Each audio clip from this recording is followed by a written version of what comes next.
Okay, let's get into this. You've got a king, right? He's doing his kingly thing, probably. Mm-hmm. The usual royal business. And then his two trusted advisors, Bidrup and Bonkem, they walk in. Right. And they basically announce, hey, we've been hiding something really important from you. Like a huge truth. Whoa. Okay. Yeah. That's not a normal Tuesday at the palace. Not at all. And then the real kicker, Yeah. they refuse to say what it is. Just flat out refuse. Seriously. After dropping a bomb like that. Exactly. Today we're jumping right into this mess, this royal drama. Trying to figure out what's going on. Yeah, what's the king supposed to do? What's a secret they're holding on to? And honestly, what is wrong with Bidrup and Bonkem? It's a baffling situation. We're digging through these text excerpts we have, trying to, piece together what's happening behind closed doors. Okay, so what strikes me immediately is how they start things off. This secrecy, this admission of guilt almost. When they say, King, we have made a mistake.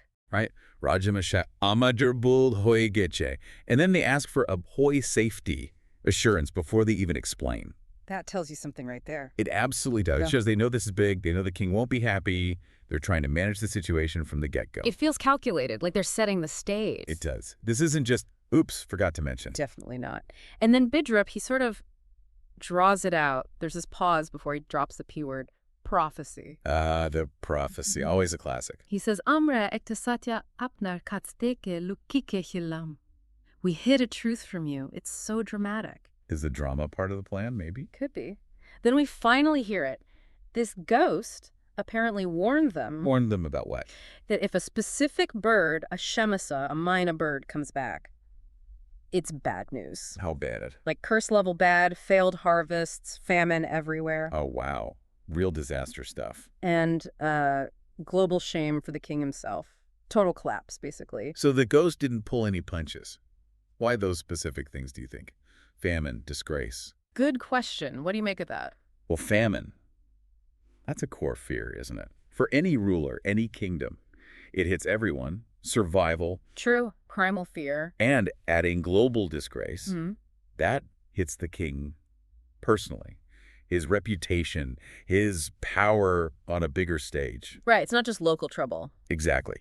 It suggests whoever's behind this prophecy, the ghost, or maybe the advisors telling the story, knows what buttons to push. Mm-hmm. People's survival, king's legacy. And the ghost gives this awful choice.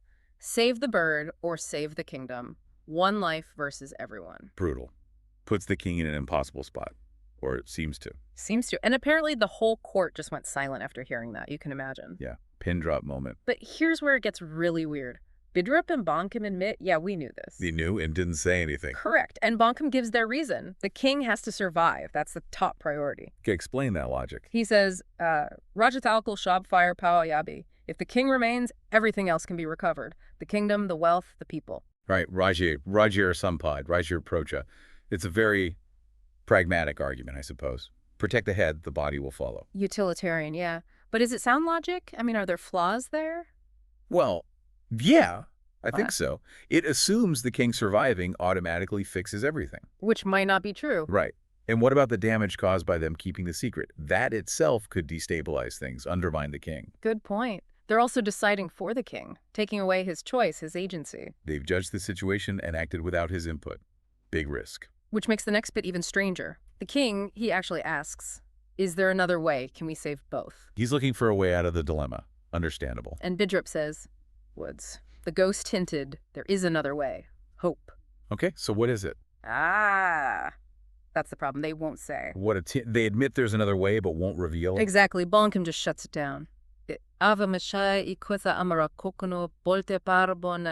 can never say this. He shouldn't even be said. Yes.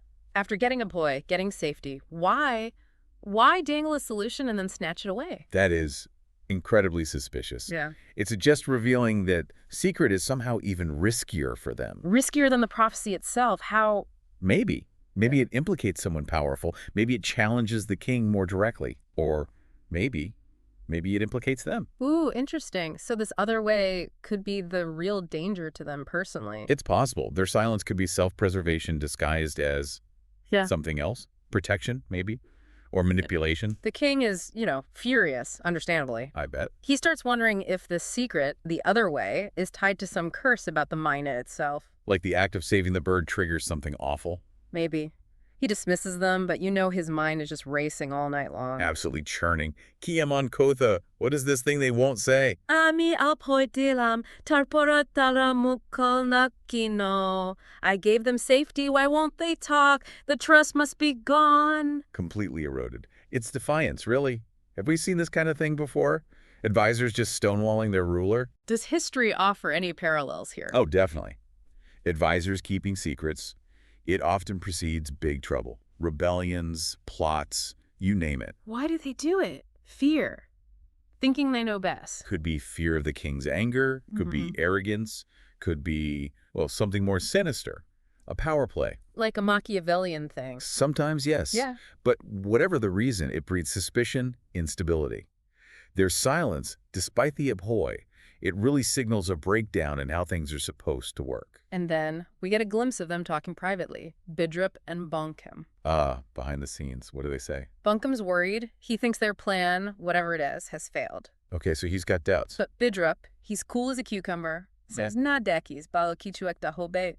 No, watch, something good will happen. Something good. What does that mean? Right. It implies this whole refusal. Yeah. It's deliberate. It's a tactic, not just fear or stubbornness. So Bedrup's confidence suggests this is all part of a bigger strategy. They want this confrontation. Seems like it. Maybe they think refusing to talk will force the king towards something they want him to do.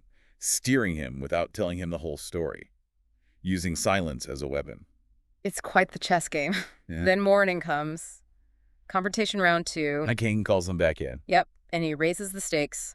Big time. He threatens their well-being and their families. Whoa. That's serious pressure.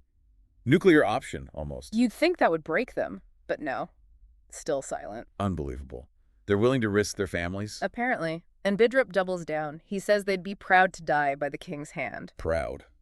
Amr jodi apnar haite morte pari talho shitai horbe amara jonyo gorber bayapar.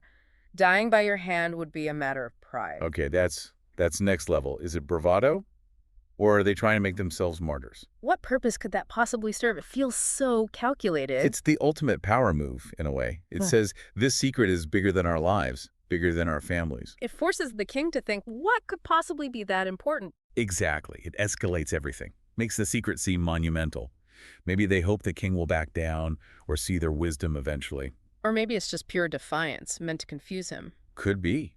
It certainly confuses the king. He's totally thrown by it. Yeah, the text says he's wondering, Tara kino eto shohoje morte raji. Why are they agreeing to die so easily? He knows something is deeply wrong here. This isn't just disobedience. No. He realizes they're hiding something massive, and he's determined to find out what. But he hasn't yet. Nope. The excerpt ends, and the mystery is just hanging there. The truth is still hidden. Wow. Okay, so we're left, and the listener is left, with these huge unanswered questions. Totally. What was that other way the ghost mentioned? That loophole. And why on earth are Bidrup and Bonkum willing to die to sacrifice their families to keep it quiet? What is their ultimate goal? Their end game? This whole situation just pulls you into the court politics, doesn't it? The power plays, the hidden motives. It really does, and it makes you think, could they possibly genuinely believe they're doing the right thing? That hiding this, defying the king, is somehow in his best interest. It seems crazy, but Is it some twisted form of protection? Or just straight up manipulation? a shield or a weapon. Yeah. It's hard to tell. There's so many layers here. Lots to think about regarding power, secrets, and what really drives people behind the throne.